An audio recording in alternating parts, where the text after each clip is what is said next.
A prominent New York Jets starter was just put on notice. Good news, bad news, what does it all mean? Boy Green Daily starts now. I'm going to lose my gosh darn bananas. Boy Green Daily starts now.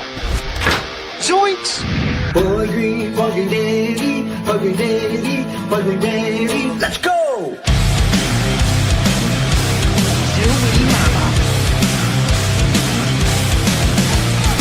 Put your seatbelts on. Get ready for the ride. We're the freaking New York Jets, so we're built for this shit.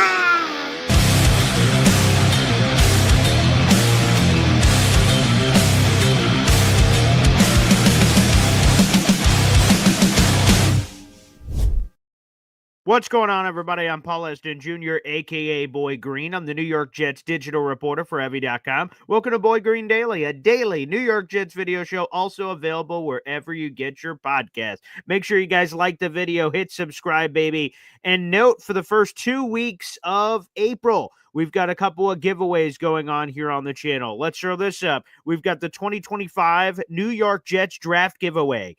For one lucky winner. Again, you guys can submit raffle tickets. They're $2.99 a piece. There's no limit to how many raffle tickets you can submit. You'll be eligible to win the brand new New York Jets draft hat, the brand new New York Jets draft shirt, and a copy of one of the greatest cinematic masterpieces of all time, the movie Draft Day, featuring Kevin Costner and Jennifer Garner. Now, normally, every month we collect the raffle tickets throughout the end of the month, but I want you guys to have all of these wonderful prizes before the draft. So we will be closing business on April 15th. So again, you guys have all the way through April 15th to submit as many raffle tickets as you can, and then we will draw it at random. So good luck, everybody who's competing for that. And also, whoever gifts the most moolah this month will be able to replace the BMAC emoji. We have an emoji bounty raffle. The highest bidder during the month of April gets to replace the BMAC emoji. So if you have any desire to do that as well. Let's get this party started. We got a full article in the YouTube description down below. And yes, before we get started, I see a couple of RIPs. Val Kilmer passed away. Val Kilmer passed away at the age of 65. He died yesterday. For those who don't know, about 10 years ago, Kilmer was diagnosed with throat cancer, and he underwent a tracheal procedure that damaged his vocal cords, leaving him with severe difficulty speaking. And he underwent chemotherapy, a couple of tracheotomies. He went through those. And I saw, and I'm sure a lot of you saw, his final role as Iceman in Top Gun Maverick that came out a couple of years ago. That was his final movie role before he passed away yesterday. So pour one out for Val Kilmer and all the wonderful roles and everything that he had throughout his career. A sad day, for sure. So you guys can feel free later. We're going to open up the phone lines in the second half of the show to share your Val Kilmer best stories or notes or nuggets if you'd like. Like I said, we'll keep that open in the second half of the show. But let's get to this. Let's get to some footage here. Darren Muji and Aaron Glenn spoke this week, and we'll be breaking down a couple of the clips that stood out in some way, form, or fashion to me. And one that stood out to me and Zach Rosenblatt, when I heard it, I cocked my head sideways, and I'm like, interesting. It was this. Darren Muji talking about the competition added to the offensive line and some other fun nuggets. Let's go to Darren Muji here at the annual league meeting. Where are you at with right tackle right now? I think looking at the offensive line, it's easy to see the other four positions. Yeah. But where are you right tackle? Like I said, we're not done adding. We'll continue throughout this process. I think we have roster flexibility. We've signed Shoops. We've signed Josh Myers. He's going to compete to push Tippmann, but there's always flexibility up front with Tippmann, who's played guard, Vera Tucker's played tackle. But we're just adding guys to come into the room and compete, and we'll continue to do that through the process. Is AVT at right tackle a possibility, or is he's a guard? He's a guard, but we know his flexibility in the past and what he's been able to do for us. All right, so a random other note, that's not the headline of the show, but ABT staying at guard. We talked about that. Okay, great. ABT's heading into the final year of his contract. He is owed $15.3 million fully guaranteed. That is the fifth-year option amount. So he is our right guard, and that's good to hear. So that's a random side note, I suppose. But the other one that he said that kind of piqued my interest is that Josh Myers, who was signed on a one-year deal, $2 million fully guaranteed, contract. He had been the starting center for the Green Bay Packers for the last 4 years. That has been Josh Myers. And then this offseason, the Jets were able to bring him over. Of course, he's former college football teammates, of course, with Justin Fields at Ohio State and all that jazz.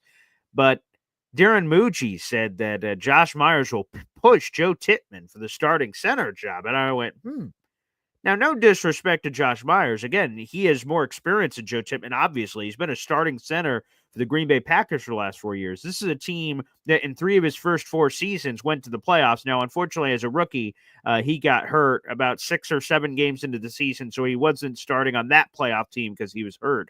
But the last 2 years, he was the starting center for a Packers playoff team. That's pretty good.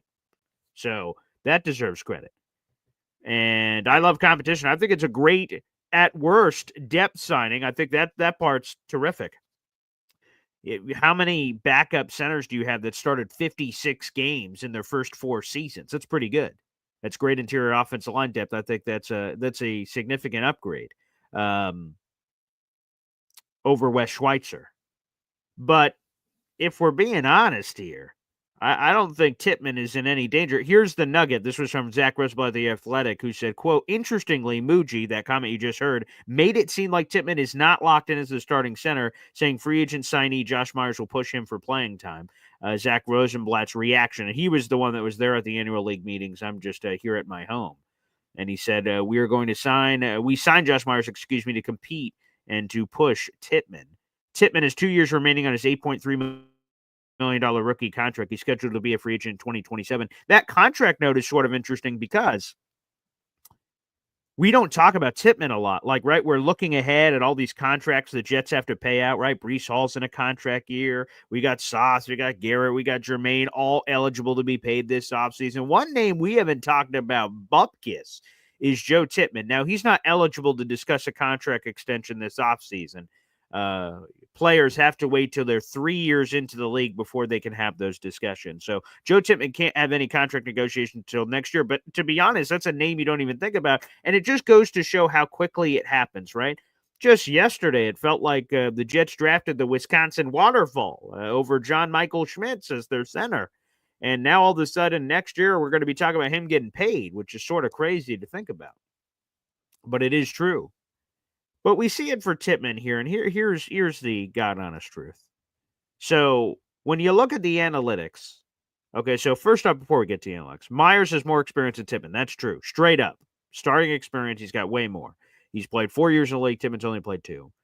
But Tippmann has Myers beat in basically every analytical category. Tippmann is a phenomenal run blocker. According to Pro Football Focus, this past season, he had a 77.3 run block grade. That was the 8th best number among all centers in the National Football League. That's pretty good. Myers, in that same category, had a 52.2 run block grade. That was 54th among centers. Folks, this guy was a starter. How is he 54th among centers? There's only 32 starting centers in the league. Not good. Now, if we're being honest, Myers is a better pass protector, ever so slightly than Tippmann. This past season, 64.9 pass block grade, which was 27th best at the position. Tippmann slightly worse at 63.1, 39th at the center spot. But the other part, beyond just being a better, much better run blocker, is Tippmann. His overall grade is a 73.4 for PFF. That's 8th best in the league at his position. Myers, 55.7 is 46th best at center. Long story short, I throw all those numbers at you to say simply, Joe Tippmann will be the starting center, and there's a lot of reasons for it. First off, he's young. He's only 24 years of age. There's continuity. He has been the starting center for the Jets for the last year and a half. Remember, he started his career on the bench and then eventually filled in at guard before he got his opportunity at center after Connor McGovern got hurt.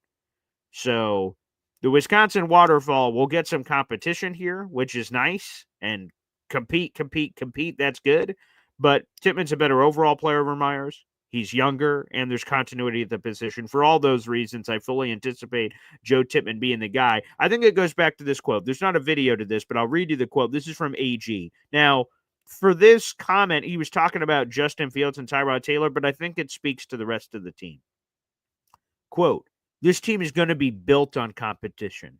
Listen, just because you're number 1 on the depth chart, that's all written in pencil. This league is about competition, and the elite athletes thrive on that. There's going to be competition. Every position on this team will have competition, and that is the new theme, the new era of New York Jets football. Now, you look at this offensive line. Thankfully, Olu Fashanu avoided a much more serious injury last year, so he should be good to go. We'll see. The Jets are set to report in 5 days, believe it or not, for their voluntary offseason programs beginning. Again, new head coaches get a 2-week head start on everybody else. So Aaron Glenn, Mike Vrabel, and everyone else I can think of that's a first-year head coach that was just hired this cycle, Pete Carroll, and others will get a 2-week head start on others, which is great. The Jets get ahead on the entire shish kebab here of getting all their players in together. It doesn't necessarily mean there'll be 100% participation. Again, these are voluntary workouts, but nonetheless, that happens in 5 days. So I'm looking forward to that. But there's compete. And again, I feel really good about the depth. Having Josh Myers as the backup center is good. That's good for business. Having Chukwuma Okorafor at right tackle, to be honest, I think he's a significant upgrade over Carter Warren. I think he's a significant upgrade over Max Mitchell. We'll see if he's starting day one. We'll see on that. TBD on that nugget. You know, there's still the draft to come here in a couple of weeks. We're here, obviously, in the month of April. We are 22 days away from the 2025 NFL draft, which means we're 22 days away from our live stream for that as well. But yeah, Chukwuma Okorafor, he should be the penciled-in starter right now until proven otherwise. Again, is Ozzie Trapillo, the guy we've been talking about forever, Abbas Khan, does he end up being the guy? Is it Armand Membu? Is it Will Campbell, the Will Campbell people? I'm not a big Will Campbell guy, but for others, because of that outlier of arm length and wingspan. That's, I don't know. That's not the history. Like when Bryce Young came out of the draft, the quarterback out of Alabama, it's just, while I respect fellow vertically challenged individuals from a default standpoint, when you have those kind of outliers that have really never happened in NFL history before, when you look at height, when you look at weight, that's where you have to go, wow, we better be right if we're doing this because we're going out on a limb. So I would have been nervous about Bryce Young a couple of years ago. I will and continue to be nervous about Will Campbell when you have that, I regardless of what the tape says. There are reason, there's measurements and things of that nature. There's exceptions to all rules, but that keeps me thinking twice. It keeps me thinking twice. Yo, Holmes here, throw up a comment here. The best 5 will be on the field regardless of the penciled-in preseason depth chart. That's what it seems like from AG. He talked about that throughout his media availability, that no matter what, they're going to put the best guys on the field. Again, I don't want to see any jumbled offensive line, though. I think Olu Fashanu should be your left tackle. I'm excited about John Simpson at left guard. Again, Joe Tippmann should be the starting center. He is looking terrific, and what an ad. The Jets have had a second-round curse for a long time, a Stephen Hills, Denzel Mims, Devin Smith, and go around the block of all these guys. And the Jets have had a couple here where Breece Hall's really been really intriguing. Obviously, you have Joe Tippmann. You had David Harris way back in the day. That's a pull. Marcus May had some success as other second-round picks, but it's been a wasteland. So it's been good to see that from Tippmann. AVT, a really healthy year last year. He obviously had a really healthy year as a rookie. Let's see what he does, obviously, in this 5th year. Again, he's a sneaky extension candidate. Personally, I would look at that you can lower that 15.3 number for this season and get him for multiple years. Offensive line is so important. And then, like I said, we'll see what happens at right tackle. I think instead of jumbling the offensive line, we talked about this a couple of weeks ago when there was rumors like, oh, Josh Myers in, Tippmann from center to guard, AVT from guard to tackle. And that's it. Richie B says, BG, I hope you realize that Will Campbell is bigger and more athletic than AVT and has longer arms when you look at the numbers. Well, let's pull up the numbers for Will Campbell. And let me look at Elijah Vera Tucker, NFL Combine. Let's pull those numbers up. Because, let's see here. We have AVT here. Let me pull up Will Campbell. All right. Will Campbell. NFL Combine profile here. I love all this stuff right at our fingertips. So we'll start off with AVT. Okay, he's got 32 1/8 arms, 9 5/8 hands, 6'4", 308 pounds. All right, let's go over to Willie Campbell here. Okay, Will Campbell is taller, 6'6". He weighs more, 319 pounds, 32 and 5/8 arms, so slightly bigger arms there. And let's see the hand size, 9.5 to 9 and 5/8. So ABT has slightly bigger hands, but the arm length is everything that you said. That's true, Richie. But ABT also isn't playing tackle, and that's my bigger kick. Is that again Will Campbell is a pure left tackle. That's what he played entirely in college, and in theory, depending on how teams feel about it, that's what they anticipate taking. Because you don't take a guard in the top 10, you do not. Right tackle, we could have that conversation. Left tackle for sure, but right tackle, you could have that conversation. Hey, Penei Sewell, right tackle, and he's looking pretty good. Again, it just scares me to have that kind of arm length and things. That's good to know, Richie. I love the nugget. That's intriguing. That when you start comparing tackles like that, hey, man, look at this and this. But to me, Will Campbell, first off, playing a position that he doesn't play in right tackle. Some people can make that transition. Some people can't. That's kind of nerve-wracking. And then all the measurements and everything says that he's a guard. So then that's extra whatever because we have ABT at guard and we have John Simpson at guard. That is sort of concerning. So it's the wingspan and it's the overall arm length. The wingspan, again, for Will Campbell, for those who don't know, if Will Campbell is drafted to play left tackle, it's in the New England Patriots at 4th overall, possible. They take him if they believe he's a left tackle. He'll have the shortest wingspan of any left tackle or offensive tackle, rather, in 26 years. That dates back to the 1999 Combine. And then possibly longer. That's just as far as the data goes back. So, again, Will Campbell could be an awesome player. He had the right quote to say at the pro day where he said, hey, man, watch the tape. No one was questioning my arm length here, there, or the other. And that's true. That's what I would say if I'm Will Campbell. But the data is the data. He would be an outlier. And again, you just have to be right. Your scouting staff has to say, I don't give a flying hoot what his arm length is. We think he's going to be awesome. If you think that you have conviction, terrific. If you don't, you may want to think twice. Again, he seemed like a wonderful player at LSU and an absolute wonderful player. Yeah. Terrence Hill says this is very moving. At this point, it's not about any size or height. Right now, it's about the size of the heart and the player. I always love that quote. It's not about the size of the dog in the fight. It's about the size of the fight in the dog. And I've always loved that quote. And I love that from Allen.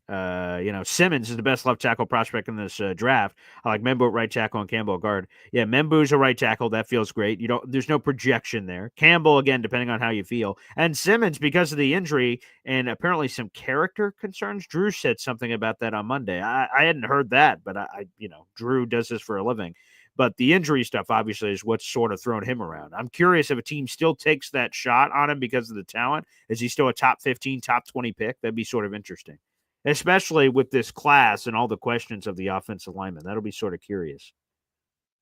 Gucci Finesse says Bears not taking Warren. I've heard the rumors about Jacksonville potentially taking Warren. Obviously, there's the Bears chatter. I've heard the Saints. Obviously, the Colts have been rumored for tight ends for years. Trying to think if there's another team that I'm forgetting. There's been a lot of Warren buzz. We'll see if any of it's real. I don't know. But we'll see. Yeah, Allen here saying for a second straight year, the Jets will pick an offensive lineman over a tight end in first round, leaving Gordon to fall into BJ's offense in Chi-Town. That's where I'm curious what happens. I'm curious what happens if Armand Membu, let's say he goes 4th overall, and your offensive line choice for the Jets is Simmons with all the injuries. You're like, I'm not so sure. Or Will Campbell. What do the Jets do? Or do they just go in that other direction of like Warren or Genty or whoever you would go with? Jalen Walker, I don't know. Whoever you would, that to me would be curious if Membu's the pick at 4. But we'll see. I just read a piece from New England. They believe, it's not like they've come out and said it, I don't think, but I saw a piece from New England that said they see him as a pure left tackle. That's true. He might be the pick 4th overall. Gucci Finesse says, I don't like Campbell. Reminds me of Skoronski. I love Skoronski coming out, and then Skoronski hasn't delivered in the NFL, which has sort of shifted when you evaluate a player and you like the player and then they don't work, you're like, why did I like that player? And then how can I prevent that in the future? I guess that's another one that potentially comes into play here. People are sleeping on Campbell, Phil says. Could be. I'm just explaining my take on it. We'll have other draft analysts on the show. We could dive into some of these players.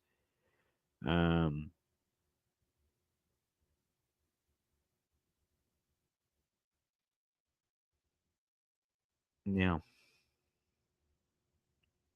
But I am, again, going back to the beginning part. Tittman should be the starting center, unquestioned. And I really like his progress through his first year and a half after he got the center job instead of just playing outside of his position. That part's been good to see. Yeah, that part is still weird. Yo Holmes bringing up Campbell's arms grew 3/8 of an inch from the combine to his pro day. It's hard to believe when you're getting 3 different times from the All-Star event to the combine to the Senior Bowl to the this to the pro day. All those inconsistent data kind of freaks me out a little bit. Terrence Hill says, Membu or Warren at 7. Anyone else, I'd be feeling like zoinks. We haven't given a zoinks in a while, so I appreciate that, Terrence.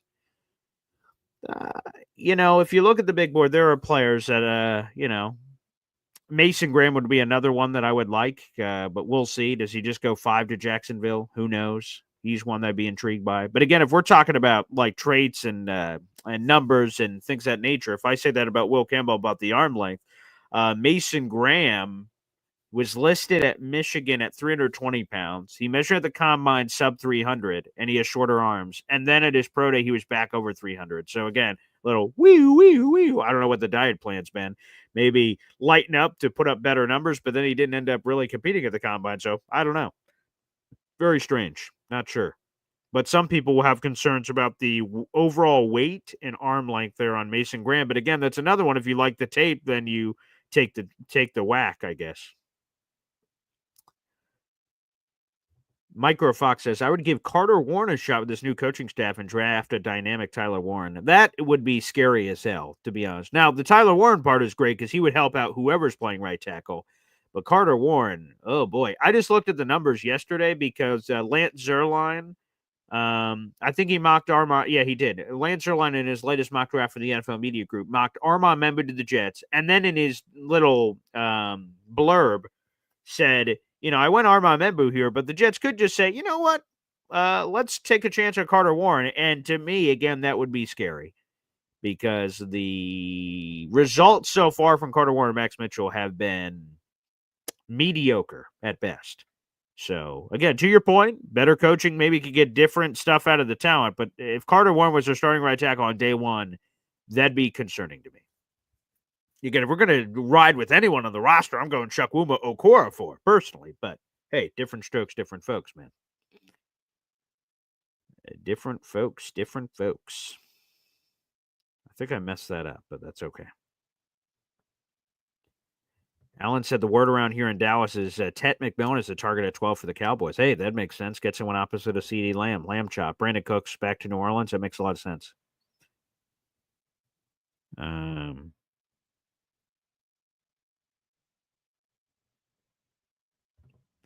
Joe Grana here says, that's just coach speak. Tittman is the starter. Competition is a philosophical part of the new DNA. However, starters are starters. Yeah, you need someone on the depth chart, obviously. Yeah, that's for sure.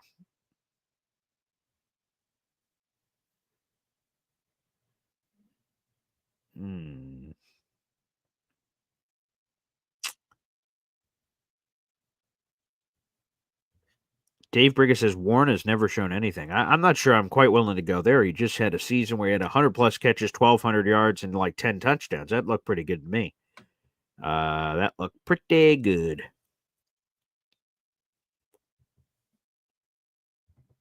Richie B. Myers could push Tippmann and be one of our best backup centers ever. Wow, that's bold. And worst case is he's the starter next year, and Tippmann is the right guard if AVT is not re-signed. Again, I don't want to be doing any of that musical chairs. If Tippmann is the starter for this entire year at center, and he has 2.5 years of starting center experience, I'm not pushing him to right guard so Josh Myers can play center. I think not.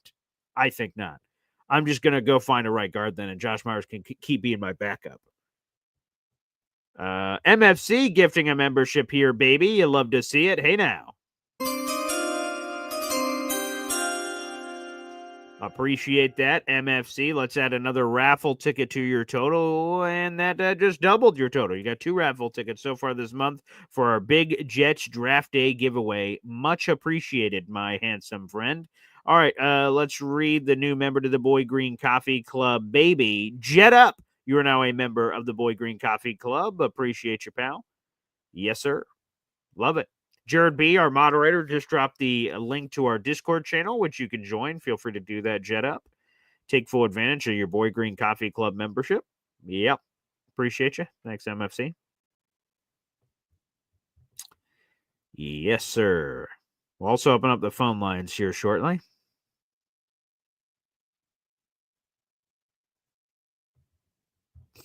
Bad Shot says, guys, there's a tornado heading through Arkansas today. I hear sometimes it knocks the clothes right off of you, so I'm wearing camouflage underwear for identification purposes. Well, in all seriousness, I hope you and the family are all right, Bad Shot, with all that coming up. Taylor Sterling says, ABT trade and tip to guard. Hell no. Absolutely not. Offensive linemen don't typically get traded, but I guess here would be the point. Like an ABT trade, I am vehemently against. But if you're going to do it, it's because you're like, we ain't re-signing this guy, and someone's going to pay a premium for ABT. But again, I think this goes back to, I think I was talking about this with Philium on ABT. To me, you either believe ABT is going to stay healthy or you don't. And then I think you make the calculated risk based on how you feel. If you feel ABT is going to be healthy, then I would pay him right now, because if he has another fully healthy season in 2025, then you're paying an unbelievable iron price next offseason. However, if you pay him right now, and maybe he'd be willing to discuss things, I don't know. I try to send him to like a 3-year deal right now. And then if he ends up being great, awesome. That's what I thought. And if he ended up being bad, well, that's part of the calculated risk. Because if he's bad this upcoming season, you just let him go. I don't know. To me, I'm a glass half full guy, glass versus glass half empty. I would believe in ABT staying healthy. So yeah, I'm not trading none of that. No, sir. Absolutely not. Dave Bricker. Thank you for the clarity. Paul, I meant Warren, our reserve offensive tackle, not Tyler Warren. Thank you. Thank you for the clarity, Briga. We're getting all these common names now. I appreciate the clarity there. Yes. Yeah, Carter Warren has not shown anything. That I would agree with. Yes. Hep says, finishing the offensive line's a safe bet. I agree. Just plugging in that right tackle makes a lot of sense. Tony DeGM, the happiest I've been as a Jet fan in years. I think Muji and Glenn are building it right. It's not winning the headlines or anything of that nature, but it's been a sound approach. They've been silent. There's not all these press conferences and hubbub and hype and hoopla. Just about brass tacks, and we'll see if that, again, once we get to the season, we'll see if that means anything. But yeah, I'm very optimistic with everything I've seen so far. Man with Rake FL, Myers at center, Tippmann at right guard, ABT at right tackle. While that has been discussed in our forums, I don't believe there's any validity to that whatsoever. I do not. And for the people dealing with weather problems, again, we're thinking about you.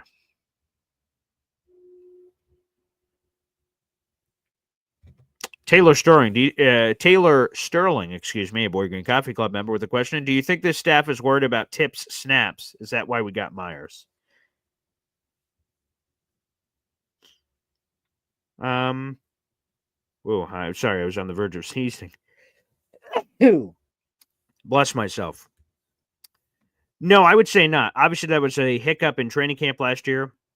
And people were talking about at the beginning of the season, but there was no problems that I remember in the majority of the season. So I would say no. I think Myers was just depth and a good opportunity. And it sort of worked out for the Jets. Again, they got him at a dirt cheap deal. $2 million for a guy who's been starting at center for the last 4 years. Again, 2 of those years being playoff teams that he was starting for.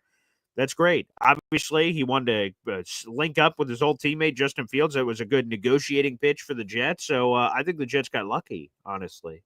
I don't think it was some deeper level snapping concern or anything of that nature.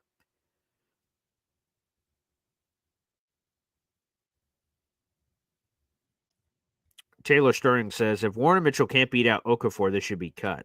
I don't know about that. I think Okafor is a much better player than Warren and Mitchell. So I'm not sure if I go that far.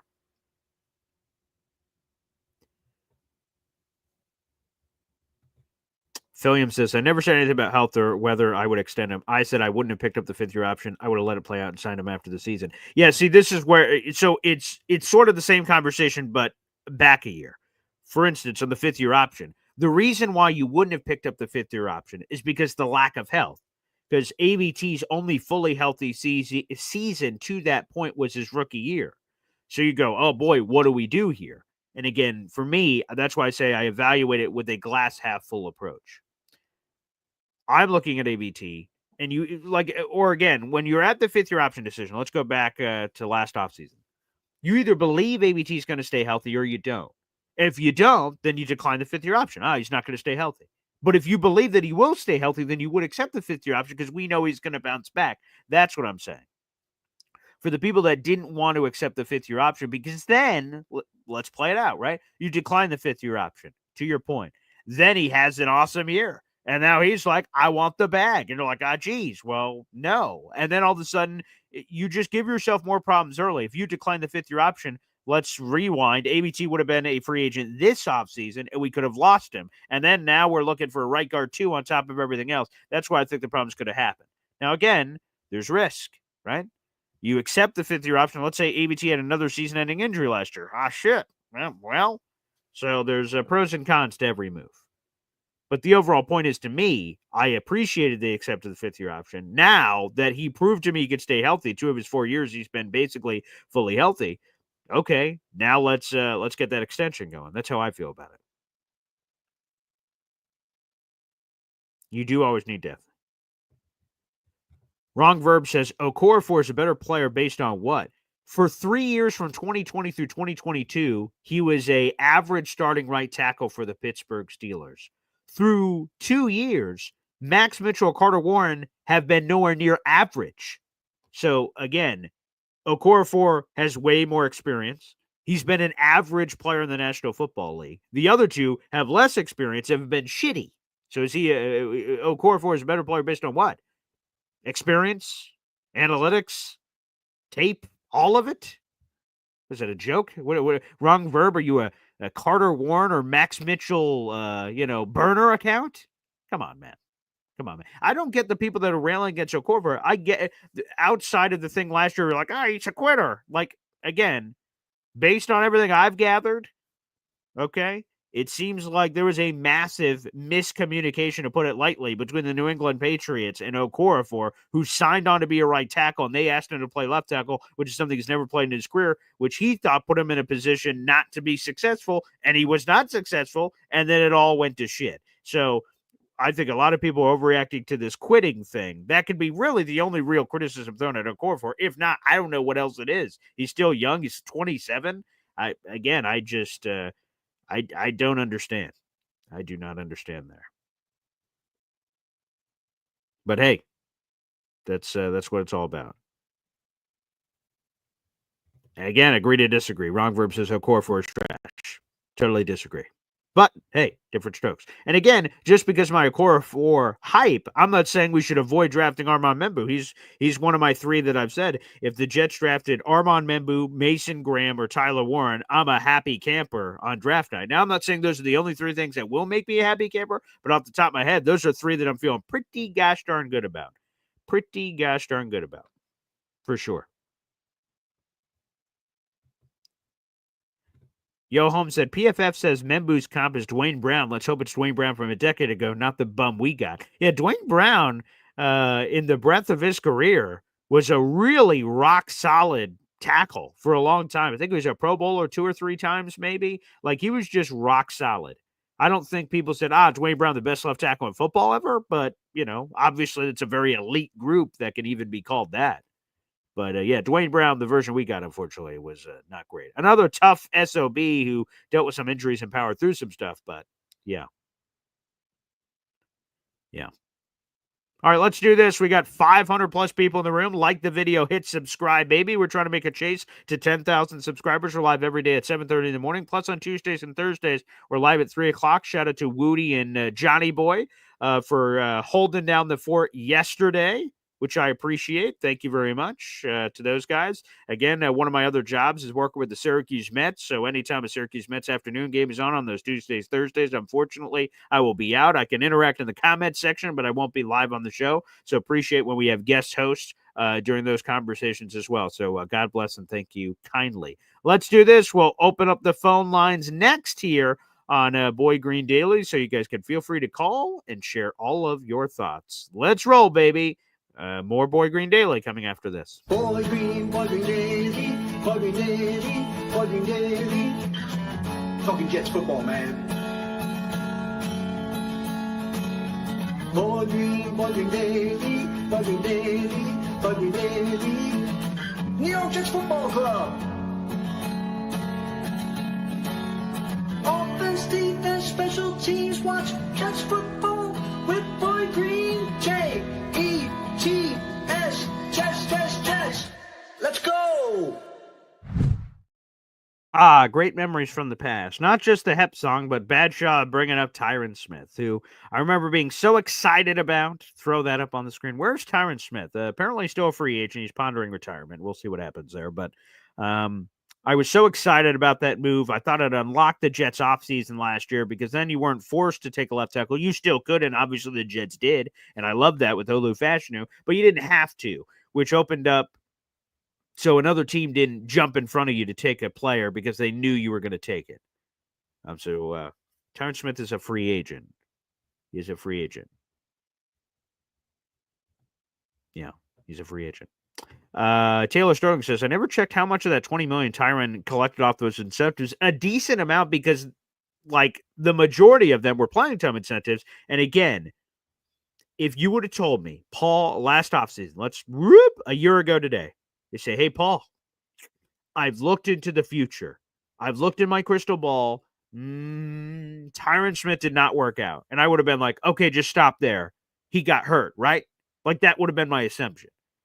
And then that future teller would have said, nah, like eventually he got hurt, but no, that's not the reason he was terrible. And I'd be like, well, then what could it have been? So again, candidly, I did not anticipate the steep drop-off in play where Tyron was playing at an all-pro level right before the Jets. The Jets signed him, and then he stinks. Like, whoa, that caught me off guard. So he collected probably a decent amount. I think he played the first 11, 12 games of that season. So he probably got a decent amount of the playing time incentives, I would imagine. I'd have to go back and count it all up to see which ones he achieved because I have the incentives on a prior tweet and I could see how much he ended up playing to work out the numbers. But he probably got a decent chunk of it.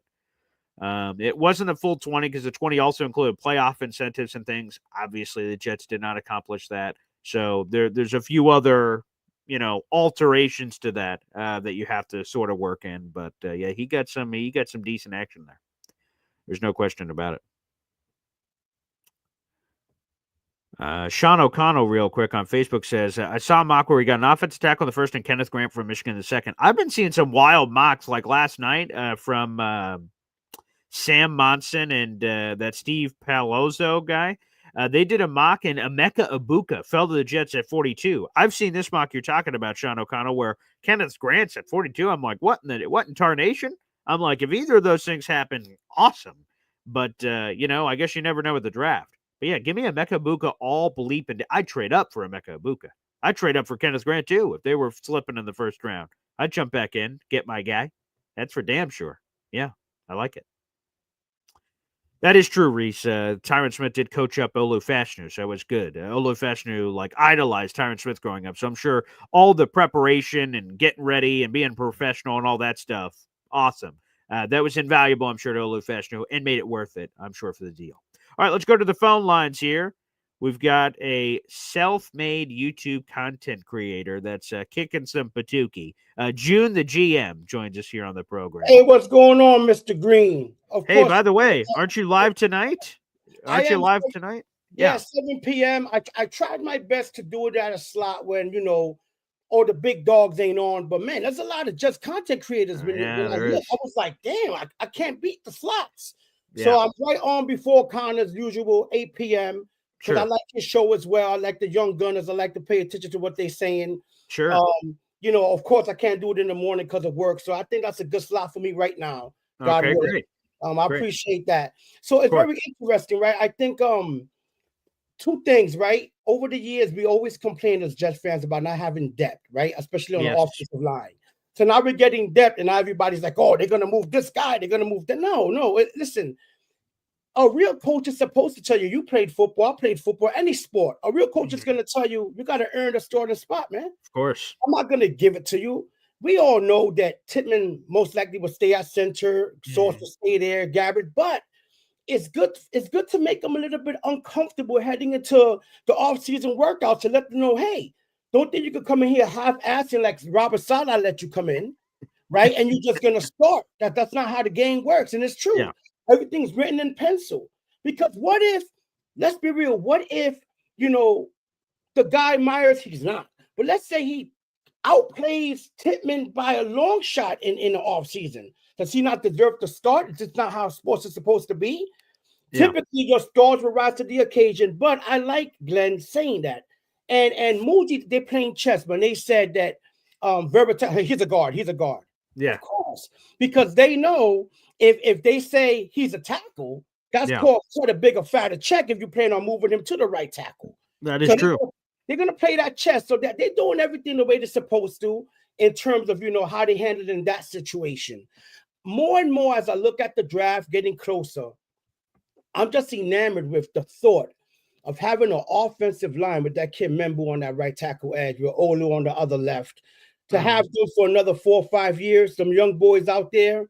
I mean, my God, we could hands down have one of the 5 most talented offensive lines in football overnight. Because remember, 2 years ago, my God, that was a terrible offensive line we had. So think about that. Membu there on that outside. Now, don't get me wrong. I won't cry we pick up Tyler Warren. I love Tyler Warren. I love him. But I will always take a starting offensive tackle with the caliber of a Membu who only gave up 3 sacks in his college career, not season, over a tight end because this is a deep tight end class. We can grab one in the second, third round. Maybe not as good as Tyler Warren, but man, the kid Fannin out there in Bowling Green. Oh yeah, talented. The kid in Oregon that did some research on this pretty Terrence Ferguson, yeah. Mason and LSU, right? I mean, Mason Taylor's in LSU. Mason Taylor. Right. Yep. It's not too much of a stretch to say, hey, let's grab the offensive lineman now and then go tight end. But long story short, Glenn has to do what he's doing. I'm excited about it. I wish Muji gave us a little bit more personality. It sounds like he's just a robot. Like Glenn says, hey, say this and don't say that. Because he don't give you much else. He's like a computer, man. He answers everything perfectly. Yeah, and it's very short, very brief. So Darren Muji, obviously he did the 10-minute presser with all the media, and most people saw that. But what most people may not have seen is Muji did a one-on-one conversation with the Jets senior reporter, Eric Allen. They have a little table there at the annual league meetings, and they spoke for like 15 minutes. And oh my goodness, exactly to your point, Muji was asked some straight up questions about a couple of things, and he just didn't answer it, and then just like stopped talking. And then at the end, EA tried to play around with him, like, "Oh, do you golf?" He's like, "No, I do not golf." He's like, "Oh, okay." He's like, "Well, what do you do in your free time?" He's like, "There's no free time. The draft." Ah, okay. Well, thanks everybody for tuning in. I was like, Jesus. Good Lord. It's crazy. It's all business too, and I'm just like, yo, this dude's about his business. He almost takes a lawyer approach to everything. He's very careful what comes out of his mouth. But you have to be in New York, right? Because we know what they do. Of course, you say one thing, twisty. Front line, they're trading sauce, and you're like, what? When they trading sauce? So I like what we're doing. I'm very excited for this draft more than any draft of recent memory due to Yeah. the fact that I know we have to hit on this draft at least 3 to 4 starters. Even if one of those starters is a special teamer. I don't know. Let me give you a scenario, Paul, and I'll Okay. get off. I want you to what you think about this. Sure. I've lightly touched on been looking at the linebacker from Alabama. Oh, Jihad Campbell. Would you be mad trading back to the mid rounds of the first round to pick up some draft capital, maybe in the, let's say, early third round pick or something, and grab him to plug him in with them 2 other young linebackers? What you think about that scenario? The thing that scares me, and I believe I have this right, I'll double check it in a second. I believe that Jihad Campbell suffered a torn shoulder labrum, and thus how he recovers, rehabs from that could dramatically affect, his draft stock. Because another player I'll bring up randomly, Jalen Walker out of Georgia, this off-ball linebacker, edge rusher extraordinaire, is sort of like Jihad Campbell does some of those kind of things. Jalen Walker's getting hubbub that he could be a top 10 pick. Jihad Campbell has fallen out of that conversation, I think, because of that torn shoulder labrum action. So was that shoulder this year that he tore it? Yeah, apparently, yes. Let me make sure I get the specific. I didn't hear too much about that. They did a good job covering that up. Apparently. So, yeah, I just heard this yesterday because I was listening to the First Draft podcast. Here it is. Jihad Campbell, top linebacker prospect, underwent a surgery to repair a torn labrum in his left shoulder after the scouting combine. So this happened in March is when he had surgery, which Not now linebacker. 100%. So it's the injury in itself, the timing of the injury after the combine is when he had surgery. That's going to compromise the offseason when he's going to be ready. So to me, there's a lot of squeamishness there. I used to be really high on him. Ricky and all of us talked about it a couple of months ago. Ooh, maybe he could be a pick at 42. And then the buzz happened that he was a first-round pick. And now this injury news, and now I think he's more so fallen back. So I like the player, but there's a lot of squeamishness here at this point. Maybe we can do a Jermaine Johnson, trade back into the first and grab him in a 25 to 30 range. Let's see what happens. Yeah, I'd be intrigued with that possibility. Absolutely. I appreciate your time, Mr. Green. Talk to you soon, buddy. Thanks, June. And again, make sure you guys can check out June tonight on his own YouTube channel, 7 o'clock. Where he's squeezing himself in between all these crazy content creators. I'll just give this advice real quick for anyone that wants to get into the content creation game.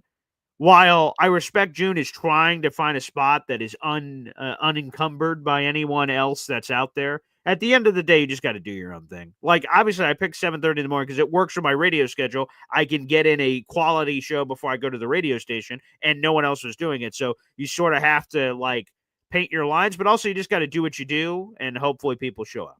A lot of people watch the show after the fact. A lot of people don't watch us live because of how early it is in the morning. Fine, different strokes, different folks, but that'd be the one piece of advice I would sort of throw out there. All right, let's go back to the phone lines here. James is back, baby. What's up, James? Good morning, good sir. Good to see you, pal. Welcome back. Hey, bud. Thank you very much. All right. June, there is no trading back, my man. Wake up. It's 8:18. I think you're still dreaming. We're not trading back. All right. I am bullish. I will not acquiesce. I will not relent. It's Tyler Warren. I don't want Mason Taylor. I don't want anyone else. This guy is the real deal.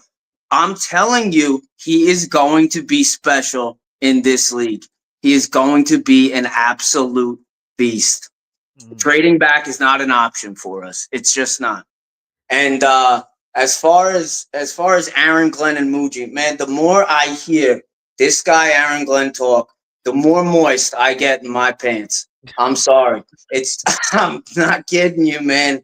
He is going to coach them up. This team is going to be running like a well-oiled machine. No more stupid effing penalties. No more nonsense. You don't like it, sit your ass on the bench, and we'll bring someone in that can do the job. It's really that simple. Membu, I won't be upset with Membu, but I'm bullish on Warren. We could find a right tackle in the draft. I don't want to hear AVT moving the tackle. He's not moving the tackle. He's staying at guard.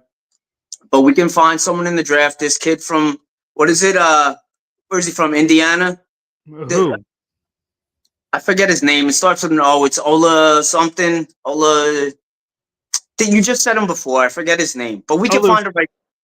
Olu Fashanu, who we already have on the team? No. He's our left tackle. The kid in the, I forget where he's from. He might be from Iowa State or Indiana. Olapilu. Oh, the Boston College kid, Ozzie Trapia. Boston College. Yeah. Yes. So I've seen some stuff on him. Mm-hmm. We can find a right tackle in the draft. We just can. But we're not going to find another Tyler Warren. Mark my words on that, man. He's the guy. I don't have anything else to say, but Tyler Warren. I'll talk to you later, man. Love it, James. I love the conviction. Hey, some draft prospects, right, we come on the show, we're like, oh, maybe this guy, maybe this guy, maybe this guy. And then he's like, hell no, this guy. This is the guy. Circle. Okay, James, I see ya. The leader of the Warren Warriors has graced us with his presence. I see. All right, back to the phone lines here. Indy Jets joins us here on the show. Indy? Boy Green, wasn't James, didn't he say yesterday that the Jets could base their draft on, I don't know if it was on your show or maybe it was on another. Yeah, it could have been a different show. James hasn't joined in a couple of days, I don't think. About the DraftKings, with the Jets only winning 5 games, and he said something along the lines of, well, if the coaches believe we're only going to win 5 games, or if the coaches believe we're going to suck, we're going to draft this way based on these numbers. And I'm like, why would the coaches give a shit what DraftKings says about the New York Jets? Yeah. And this love for Tyler Warren, it's just, it's got to go. It's, you can't sit here and have that kind of conviction for a guy that's done it 1 year. I mean, if he would have had a junior year that was average and then had a great year, okay, hold on. Wait, you had your turn, so it's, yeah. You got the wrong guy, though. I don't know what the hell you're talking about. It wasn't me. It was another James then. So if it wasn't you, my apologies. It was not me, my man. No, you did not hear those words come out of my mouth. No, sir. It was a James, but maybe it wasn't you, so you have my apologies. No problem, man. You're good. But Tyler Warren all day. All day. How can you sit here? The most Jet thing to do is to take a guy who had 1 season in college and had a great season. Nobody's denying that. But he did literally nothing else in college. In 5 years, not 4 years, 5 years in college, he did nothing. So that is the most Jet thing to do, is to take a player who had 1 peak year and did nothing. And what's he going to do in the NFL? We don't know. What's he going to do? He's going to run up and down the seam all day long for Justin Fields. That's what he's going to do. He's going to chip. He's going to chip and release and dump the ball off. That's what he's going to do. So why didn't he do it? Open up some lanes on that outside run scheme. That's what he's going to do. James, why didn't he do that his junior year? Or why didn't he do that his sophomore year? Why didn't he do that any other time in college except for 1 year? If you're saying he's this great guy, why couldn't he show any kind of consistency? First off, everyone develops at different times. You're telling me nobody ever in the NFL had a breakout year their senior year and didn't go on to produce in the NFL? Is that what you're telling me? No. I'm saying show some consistency. Show that this is the player you are. If you say I got 4 years of nothing and 1 year, is that who he is? Geno Smith had a perfect passer rating at the end of his last year, and does that make him a great quarterback? No, just because he had 1 game. I didn't hear who you said. I said Geno Smith had that perfect passer rating. Geno Smith. And Geno Smith, he had a great game, right? He had one great. He had a 358.6 passer rating his last game as a Jet. Yes, he did. Okay. And now look at him. He's actually he's turned a little bit of something in his career, right? A little bit. He's an average to below average quarterback. We're not talking about Geno Smith. We're talking about TW. We're not We're talking about a Geno guy Smith. who's done it 1 time. So let's compare 2 players. You take McMillan over. McMillan is slow. Next. Oh, yeah. Jerry Rice was slow too. Jerry Rice ran a Wait a 4.7. Time out. Hold on. Time out. Jerry Rice ran a Did you just 4.7. put Ted McMillan and Jerry Rice? Did they come out of your mouth in the same sentence? Are No, you you said sick in slow. the head? Jerry Rice ran a 4.7. So do you want to tell I me don't what give a speed damn. does? Jerry Rice used to catch concrete bricks with his father as a bricklayer with his hands on a roof. Don't even talk about Jerry Rice and Ted McMillan. If you're going to use speed, if you're going to use speed as the only reason why this kid's not good enough, then I say, then why did they pick Jerry? Why is Jerry Rice, who ran a 4.7, not very? Why did they pick him? Okay. What are they feeding you over in Indiana? What did Tech McMillan do his true freshman year? 1 year out of high school. What did he do? He had a pretty good season, 40 catches, 700 yards. What did he do his true sophomore year? How many college players are superstars and go in the NFL and do dick? How many?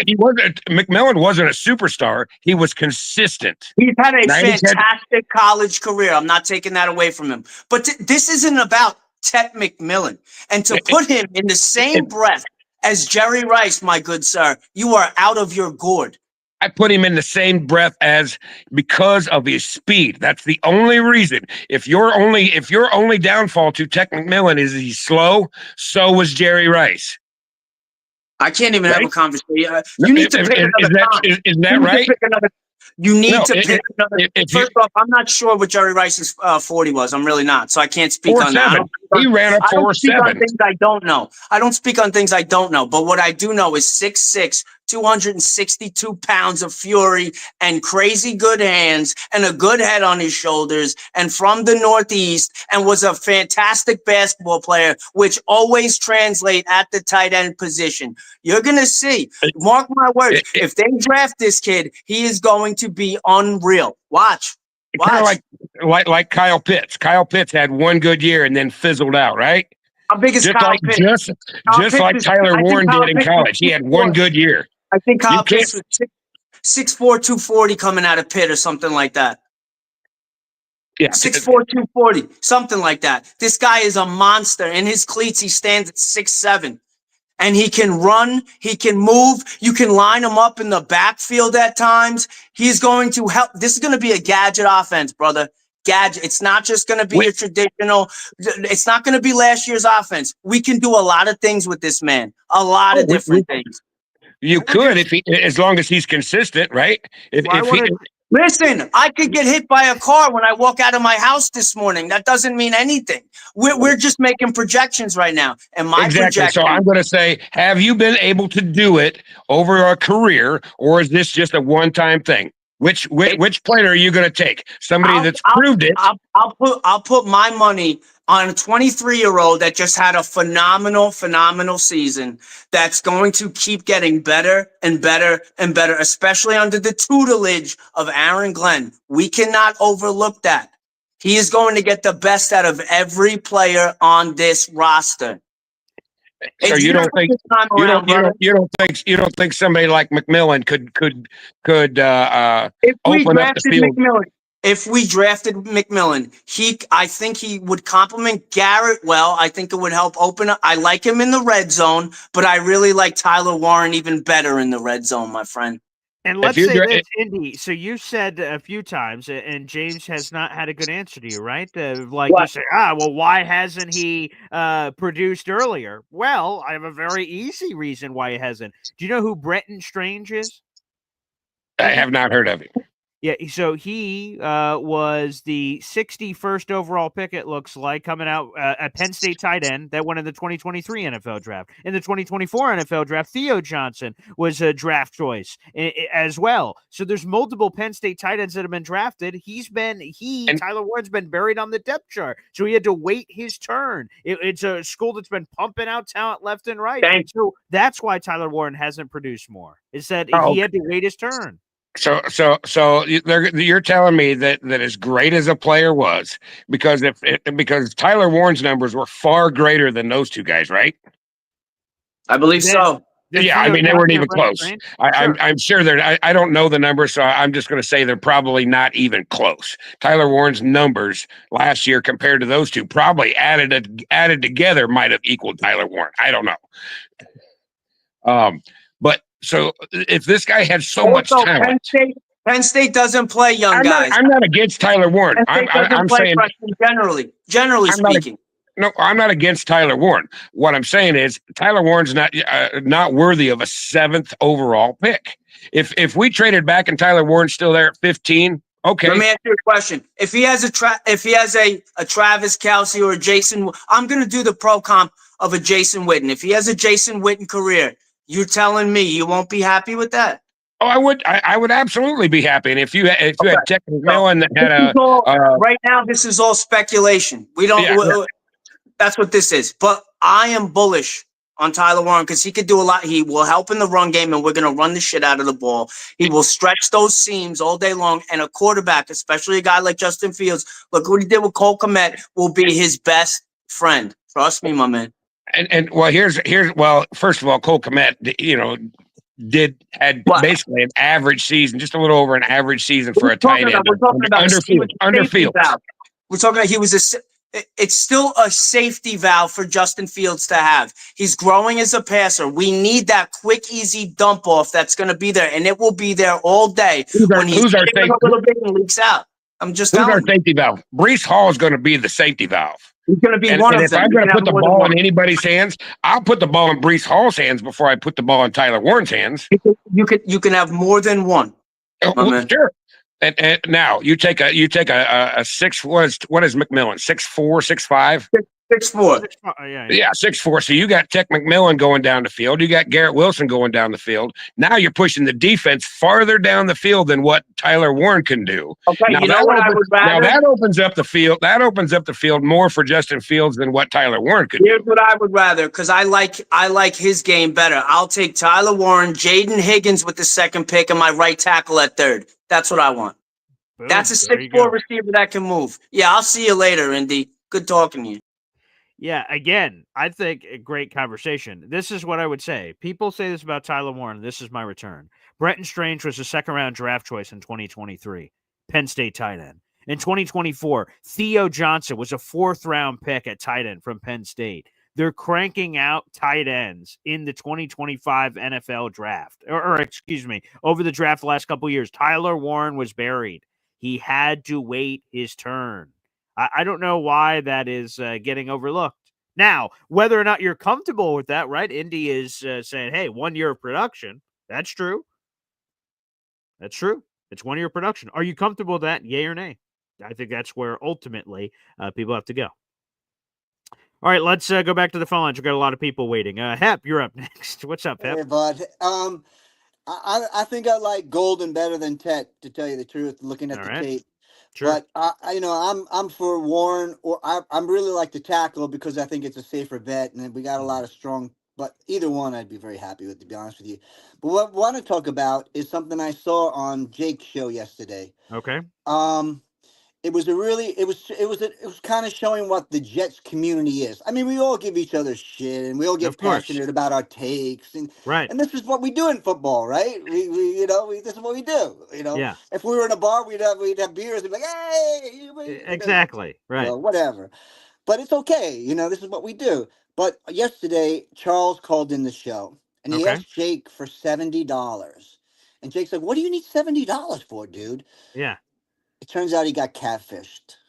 Oh. Yeah, and what happened? He lost all his money, all his savings, and he was going out to get more money from other people to give this money to somebody, Oh, God. So Charles yesterday was going up against the big fella in the 16, the Asmania thing that's got going on. So big fella gets on after hearing this, and he goes, he donates, who he was going up against, he donates $200 to Charles because he felt bad and he wanted to go out of the race. He said, I can't go on. I think Jake wouldn't let him, and he wound up winning. He knocked him out. Did? Of it. The big fella beat Charles. Wow, he ended up winning. Wow. Yeah. And Brigger is up today against King Lowski. Okay, That's a big battle right there. Yeah. Well, let's pour one out for our boy Briga. Damn Yeah, straight. but I thought that was such a kind thing to do. Mhm. Right? Yeah. I was like, wow, man, this is guy just give him $200 just because he felt bad that he got, and Jake's having to tell him, he's having to tell Charles, some of these guys, they're on the spectrum and stuff, Mhm. they're on the edge, and Jake gives them a platform, and it's Yeah. wonderful, but a lot of people could take advantage of these people, I know Yeah. Dave gives them a hard time about getting a job and stuff, but some Right. of these, I can't see Mikey would have a hard time just standing up for 8 hours a day, I think, Right. Yeah. it has to be a Yeah. special kind of job for these guys, Wow. and I root for them, and Yeah. that was just my little 2 cents in today. But I love it. Thanks, Hap. Appreciate it. And yeah, Badshaw says it. Let me pull up the right comment here. Big fella's a great guy. That's cool. That's cool. I feel terrible. I did not hear that. I was not able to tune into Jake yesterday. But that's terrible for Charles. That sucks, man. People take advantage of a lot of people. So it's too bad. That's too bad. All right, let's go back to the phone lines here. Plenty of people waiting. NY Jets FL, you're up next. Paul, good morning. It's been a few. I've been having a crazy schedule. After the James and Indy Jets debate, I felt like I watched The Irishman over again because that was like the longest mafia movie I've ever seen. A Yeah. great movie, by the way. I love Sure. that movie. Yeah. You know, you can't be married to a player. I love Warren too, but there's so many good players in the top 15 and so many holes that we have to fill. If Mhm. somebody wants to completely overpay, like say Ashton Genty's available at 7, the Bears want to pay a premium, or Shador slides to 7, somebody wants to pay a premium. I'm not talking. I saw your show yesterday. I'm not talking equal value. I'm talking, No, I got you. Yeah. a bid over a bid. You want to, you want to pay for a player, you're going to pay up, right? So, Mhm. especially quarterback. So, I'm kind of in the trade down, if we can get Kenneth Grant or Agbuka. Sure. I think Warren may be a special player, but the Lions proved they can get a tight end in the second round, and somehow he became an excellent tight end. So I'm willing. It's a rich price, and I think we have a little bit of residual effect from the Brock Bowers from last Mhm. year, and then we're like knee jerk. Oh, look, we whiffed on Bowers. I think we did. I know we got a left tackle out of it, but maybe we're a little knee jerky to go back to the Tylen Warren waters and try that again. So I mean I'd rather take Membu at 7. I'd rather take Campbell at 7 if we're going to stick and pick. And I love Grant, but some people think that's a little bit of an overpay. Um, that's what I got. I know you don't have a lot of time, but I just say don't marry to a player. If we love Warren and you want to take him at 7, fine. But to have him as the only player in the draft that you're gonna, you know, bank on, Mhm. you got to be a little flexible in the draft. Fair enough. Good words, NY Jets FL. I would say this. I am massively for Tyler Warren. Not as much as James, apparently, which I'm re-questioning my own commitment levels after hearing James's passion. Um, but I'm more open because I agree with Ted. I think there are a lot of intriguing things. He mentioned Emeka Ibuka. He mentioned Kenneth Grant. He mentioned this guy, Mason Graham, Tyler Warren, one of the wide receivers. We have people in the Ted McMillan camp. We have people in the Matthew Golden. I think there's a lot of really talented players in this draft. And if you could trade back and force someone to pay a price, that's intriguing. All right, let's try to get as many phone calls in as we can here before we sign off the show. Johnny Boy, the co-host yesterday of Boy Green Meets Woody, is back here on the program today. What's up, Johnny? Hey, what up, brother? How you holding up, man? Hey, first and foremost, nice hat there, pal. I appreciate it, man. Like Eleanor, man. If you guys Oh, know. nice. Beautiful. But Ted took my thoughts. It's exactly I'm on the same boat. Like, we can't fall in love. I mean, we can, but at the same time, don't be surprised if that's not the route they go. Mm-hmm. Because if Warren, right, what James was saying, and with Indy, we're going back and forth, right? Mm-hmm. Would I like the Warren pick? I mean, yeah, it is what it is, right? For me, I don't want to tight end at 7. It's that pick is just too high. Mm-hmm. But I mean, if he becomes a Jet, he becomes a Jet, and it is what it is. And I just hope to God that he does what he's supposed to do, right? But and if we're gonna look at stats for the 1 year, kid from Bowling Green essentially had better stats. Yeah, Harold Fannin, correct. Right? Yep. We could potentially get that guy later on and whatnot. So I'm still back on the whole trade back scenario and go from there. But the other thing I did wanted to touch on real quick, and that's the reason I called in, was the Muji interviews that came on there yesterday. Yeah. I liked it. We've come afar from having, I don't know if everybody remembers, but you guys remember when they had JD drunk up there. And my God, the stage, and said, "We're getting Aaron Rodgers." I was like, "Yeah!" And he putting that out there like that, and it's kind of touching in regards to the New York media. New York media will stretch out one quick take to make it a lot bigger than what it is. These cats are about their business right now. They're coming in, letting it known, saying, no, you're not going to catch me slipping. I'm not going to say something that you guys are going to make it to a lot bigger than what it really is. It needs to be itself. I like it a lot. I mean, you already got AG, that is the guy that's out there, that's giving the flair, that's saying the stuff that, us as fans, we want to hear and whatnot. And then you got your GM who's coming in, is about his business and is making sure that there's nothing being put out there that we could be like, oh my gosh, can you believe he said this and he said that? Keep people guessing. Don't put your cards out there. Don't let people know what we're going to do in the draft, what we're going to do afterwards too, because if I'm not mistaken, there's going to be cap casualties coming up soon. Oh, too. For sure. Absolutely. So we'll be able to over look the summer at that as well. So there's still a lot. Again, and I go back to what we were kind of speaking in regards to. We've been put in a position that is good for us, that we haven't been put in a while, that we could go A, B, C, D, E, F, G. You guys already know the rest of the alphabet. But hey, I appreciate you, BG. That's why I was calling in real quick, man. And thank you for letting me rock with Woody yesterday, man. It was a fun time. So. That was awesome. Well, thanks, Johnny Boy. Appreciate you co-hosting that show. Let me do a couple of quick shout-outs here. Let me do this. Shout out to Doyle Rules 90. He reached out on our Discord channel, which is a member to the Boy Green Coffee Club. He said he was wondering if he could get a special shout-out for his dad, who's been a lifelong Jets fan. His name is Matty D. That would mean the world to him and me. So Doyle Rules 90, shout out to your pop. A longtime Jets fan, Matty D, it says on here. So shout out to him. That's awesome.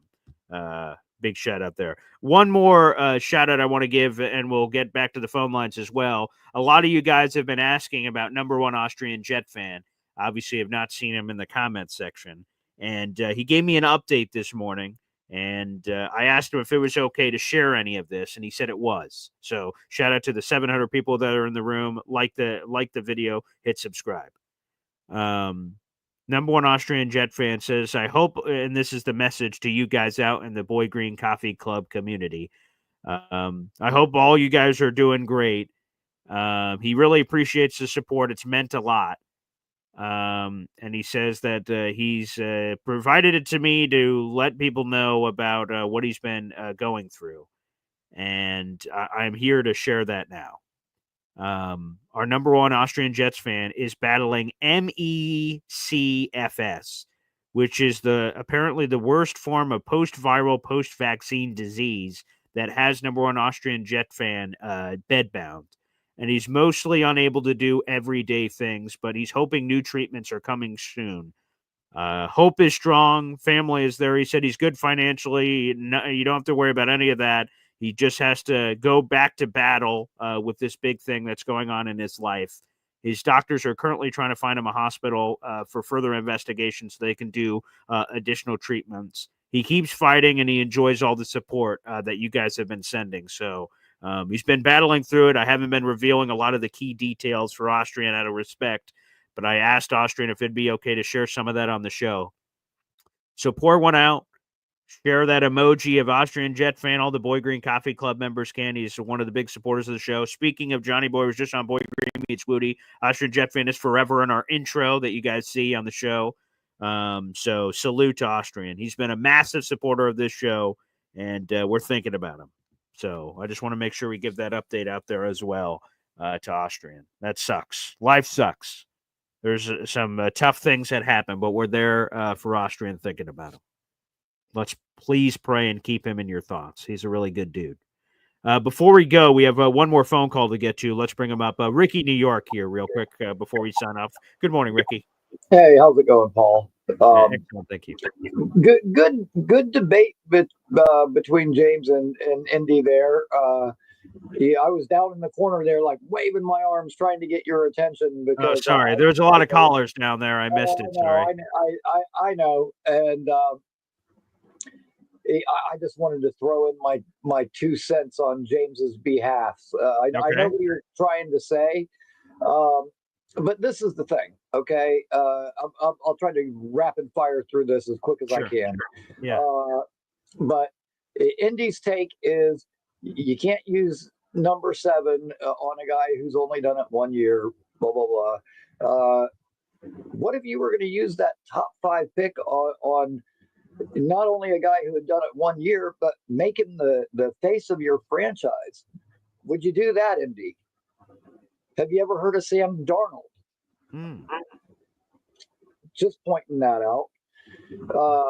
But like listen, whether it was buried on the depth chart, whether it was new coaches or coordinators came in with a new scheme that were able to utilize his skill set that he didn't have before.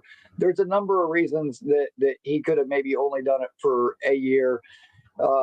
People need to stop overthinking this. Study long, study wrong. But dude, like James was saying, you can line him up in the backfield. Hell, he even threw a pass. I like Savion Williams for the same reason. Shades of Brad Smith. Give me a 4th and short with a tight end that can throw or a receiver that can throw. And we're talking about Tanner Engstrom that helped design plays for probably one of the most creative offenses in the NFL. And giving him that kind of weapon, I don't think you can understate that. Moving on from that shit, but I did have one other point that. Really quick. I wanted to just throw out a little bit of advice for June, the GM. Congrats on trying to get his own thing going. June, my advice to you would be don't take everything personal. Whenever people call up, they have a differing opinion. Don't look at it like they're coming at you. People have differing opinions, and that's what makes all this interesting. And my other point is you can fall in love with a player. Hell, you can fall in love with multiple players. You can fall in love with as many people as you want. Oh, cool. All right. You remember Goodfellas when Joe Pesci went to dinner at his mom's house and his mom said, "You need to meet a nice girl." And he's like, "Mom, I meet a nice girl every night. And then in the morning, I'm free." Variety is the spice of life, man. You can fall in love with as many people as you want. It's okay. My last point would be, as far as all this talk about a right tackle, which in my opinion, I'm sorry, is a reach. It'd be great to have a very good offensive line. I'm not against that at all. But if you look at, Detroit, they got Penny Sewell, there's Christian Darrisaw. There's some good tackles and stuff. Name me the NFL team that's got 5 superstars across the front. There isn't one. And you don't need it. If you've got 3 very good, high quality players and then 2 guys that are just solid, you're good. You're good. You don't have to have 5 superstars and a right tackle. Now, if we're talking about taking a left tackle at 7, absolutely. A right tackle, no, sir. And I'll echo. And whether we go, Golden or Warren or whoever at 7, and then Tyleek or a wide receiver or whatever. I'm going to lock Ozzie in with that 3rd pick, natural right tackle. people say, oh, from Boston College, ACC. Yeah, he blocked Jared Verse, who went on to be the Defensive Player of the Year last year and did a damn good job against him. I watched this kid because I watch all the ACC stuff. He's really good. He could be a little bit better in the run game, but the deficiencies that he does have, which aren't glaring or anything, are things that can be coached. But as a pass protector, that guy's a friggin' brick wall. And when we've got a young quarterback that we're trying to build confidence in, you know what? I think I might just lean a little bit more towards the pass protector than the road grader in that instance. But, thanks everybody. This is a great community. Last year when I lost my son, some people, I didn't even reach out to anybody, but we all know each other. We all talk, and people started talking behind the scenes. And before I know it, I got Nick Shine called me, and a lot of the community had put in money and donated some money to help with my son's cremation. And, that's something I hope none of you ever have to go through. To lose a teenager is just the worst thing that you could possibly think of. But when I didn't have friends or family or anybody helping me out, you guys, the Jets fans, my family here was there to help me out. And all of you guys all mean the world to me. But you know what? Everybody keep doing what you're doing. Stick to your thoughts. Stick to your opinions. Do your research so your opinions are informed, and fall in love with as many people as you effing want. That was definitely the number one story I just took from Ricky. No, but in all seriousness, Ricky, we're always here for you. Again, this is a community. We're a family. 100%. Appreciate we got a super chat coming in here at the end of the show from June the GM. Every time we get a super chat, we hear from my daughter, Zariah Luna. Wow. June the GM, 100% agree with Ricky. I'm growing and learning. And I would just say this as an additional piece of advice, June. When you step into the light, either as a caller, you guys obviously see that, but specifically when you're a content creator, you're putting yourself in the spotlight. And people are going to love you, and people are going to hate you. Look at my mentions on social media, for God's sakes, as an example, right? Not everyone's going to like what you say, but June, you got to be comfortable with that before you dip your toes in the waters of content creation. You just got to know that. Some people are going to agree with you, disagree with you. There's going to be calls where people come on and said, Paul, you're an idiot. I have no idea what you're talking about. Okay, understood. And there's going to be stuff the other way, too. So I would just make sure that you keep that in mind as you move forward through content creation land. And June, I just put that down towards the raffle for the contest coming up. So just want to throw that out there. Again, thoughts and love are sent out to Austrian as he's going through some intense stuff here. We're thinking about him. Appreciate the calls. Good debate that happened as well. That's awesome. Badshaw asked, Paul, did you order the draft day movie yet for the raffle? I did not. I plan on ordering it and then sending it to you guys to speed up the process. So again, the draft day special where it's the official Jets draft hat this year, the official Jets draft shirt this year, and the movie draft day. I'm going to order all of those things and then have it directly sent to you again to cut the middleman out of shipping so you guys get it quicker. So no, I have not ordered it yet, Badshaw, but I plan on ordering it as soon as someone wins. I'm going to order it and be on the phone with you and say, yeah, what's all your information? Boop, boop, boop, boop. And then I'll send it right to you and make those purchases. So thank you, Badshaw, for that. And again, one more time, salute to Austrian Jet fan. We're also, of course, Ricky, as a matter of fact as well. It just means a lot. Just means a lot. Johnny Boy says, BG, before you go, can you give us a quote from the movie Draft Day?